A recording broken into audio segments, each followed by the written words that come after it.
古代有首诗说：“33天天重天，白云上面有神仙。神仙本是凡人做，只怕凡人心不坚。”仙是人的高能形态，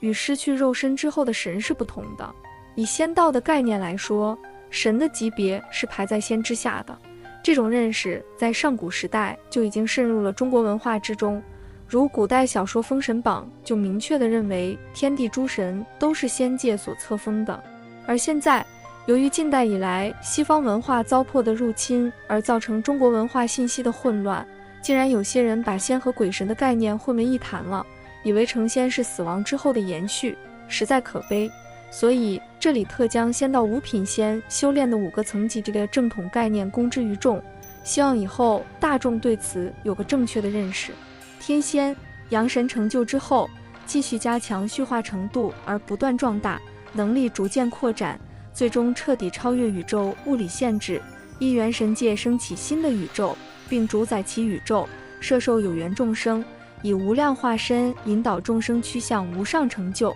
天仙级修炼者是以阳神有足够的能力随意进入超信息态，不是隐形术，而是身体与元神界合一，并可以随意由超信息态化出形体身，如同无中生有为成就标志。神仙超越玄关境界，进入明体境界，依元神力量铸造阳神。神仙级修炼者是以阳神可以离开肉体独立生存为成就标志。达到神仙品则为圣贤级修士，地仙、人仙、鬼仙均为凡夫级修士。如何了解你是否达到了神仙品？如果你在定中已经由明点境界进入能所合一的无边的无云晴空境界，并能自由掌握这种境界，同时以这种境界为基础起修，则说明你的修炼层次已经达到了仙道所定名的神仙这一品级。地仙由正定而获得玄关明点显现，但因见地不到，故不能超越玄关境界，即以此境界为究竟住处，依玄关之力量摄持改造身体，或依玄关求神通，肉体寿命可突破基因限制。地仙级修炼者是以肉体不再受到基因的衰老限制为成就标志，另有发展方向不同者，则以近似于阳神力量的空间物理作用能力为成就标志。地仙级的修炼比神仙级还要复杂繁难，修炼者之所以到地仙级便不能再上一层，完全可以说是因为对宇宙三态叠加存在形态的根本理论不了解，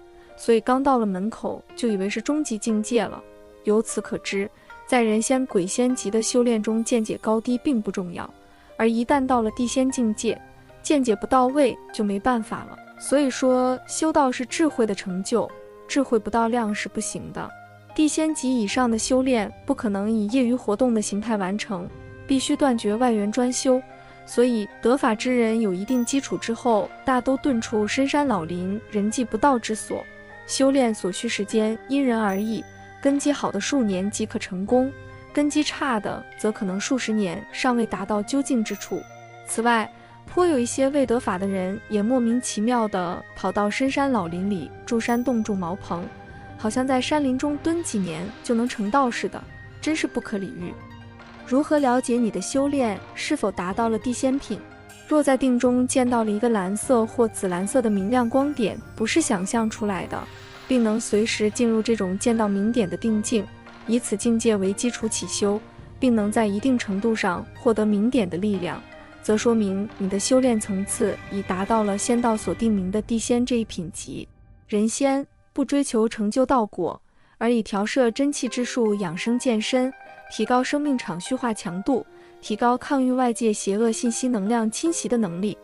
人仙不修炼者以达到百邪不侵、百病不生、延年益寿为成就标志。人仙不诸法不能使修炼者寿命长度超过基因的控制，基因对寿命的控制是对生命体种群进化的保护。一般来说，平均寿命越短的生物种进化变异速度就越快，由此种群适应自然环境的能力也就越强，特别是原始生物，如病毒、细菌等。所以基因对生物个体寿命的控制实际上是为增强生物种群的生存能力。基因中的这种控制信息是从最初的单细胞生命形态时期一直继承下来的。寿命控制是一种原始的生命保护能力，由此也可以看到生命来源信息的同一性。正如宝典所述，一切生命源于同一个元神原始超信息。事实上，宇宙也是依元神而存在，宇宙本身也是一个生命体。如何了解你的修炼是否达到了人仙品？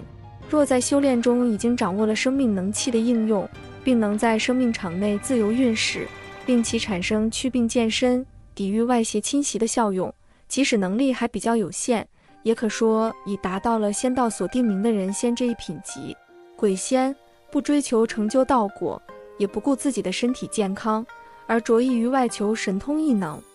鬼仙级修炼者是以达到阴神出壳为成就标志，通过修炼各种符咒法术以及召请外界信息能量体附身而获取超能力的术士，均属于鬼仙级乃至鬼仙级以下。如何了解你的修炼是否达到了鬼仙品？若在修炼中已经获得清明灵境的定力，具有预测、遥感、意识感知等灵感知或灵听觉、灵视觉等稳定的超能力，或依靠符咒法术能够稳定地展现超能力，则可认为你的修炼层次已达到了仙道所定名的鬼仙这一品级。修行就是不断超越自己的过程，生死轮回，循环不止。当我们即将离开这个世界的时候，应该凭借一世的修行，让自己拥有更高的灵魂层次和能量。即便堕入轮回，也要自带光芒，照亮前方的路，走出命运的苦。物质生命指我们的灵魂被肉身所困，以物欲的贪婪去取悦肉身。我们忘记了，肉身只是灵魂的载体，修炼灵魂才是生命的真谛。肉身衍生的欲望，让我们忽略灵魂的存在，迷失在欲望的丛林之中，追求更多的钱，期待超越身体基本需要的物质享受，巴不得在经营构建的大厦里娱乐至死。物欲多一点，精神就少一分；享受加一寸，灵性就减一截。一位哲人说，欲望是刻在基因里的陷阱。叔本华说，人就是一团欲望，实现了欲望会感到空虚，欲望不满足会觉得痛苦。学会控制自己的欲望，不让它膨胀，不使它失控，不让它反控我们自己。做欲望的主人，遏制它，驾驭它，消减它。当物质简单，欲望节制，人的精神就有了扩张的余地，灵魂就有了提升的空间。在精神和灵魂的加持下，肉身也会活得更自在，更惬意。精神生命是一个人思想、气质、能力等一切精神因素的总和。精神干瘪的人，犹如行尸走肉，得过且过，沦为平庸之辈。精神强大的人，品行优秀，学识卓越，智慧超群，是儒家称道的君子和圣贤。灵魂能量强的人，就如圣贤一般，给世人源源不断的滋养。灵魂的提升需要修行，在修行中生活，在生活中修行。当修行抵达一定的境界和高度，自然能够让灵魂得到升华，自证圆满。迦毗罗卫国王子悉达多，本是集万千宠爱于一身的储君，过着养尊处优、安逸华美的生活。然而，一次出城巡游，王子看见了人们的生老病死，发现人其实是在痛苦的泥沼里挣扎的可怜生命。王子决定放弃富贵，出家修行。他要参悟宇宙天地间的最高智慧，帮助众生脱离苦海，免受生老病死的折磨。悉达多历尽种种痛苦，终于在菩提树下悟道成佛。他用自己创建的佛教智慧，帮助无数人解脱烦恼，重获新生。灵性生命的特征是超越自身生命的局限性，利他、爱人，涵容万物，兼济苍生。老子说，天以其无私，故能成其私。天道无私，滋养万物，最后成为了至高无上的存在，利益众生，慈悲天下，成就高级的灵性生命。以上就是今天的内容，喜欢请订阅、点赞、转发，感谢观看，我们下期见。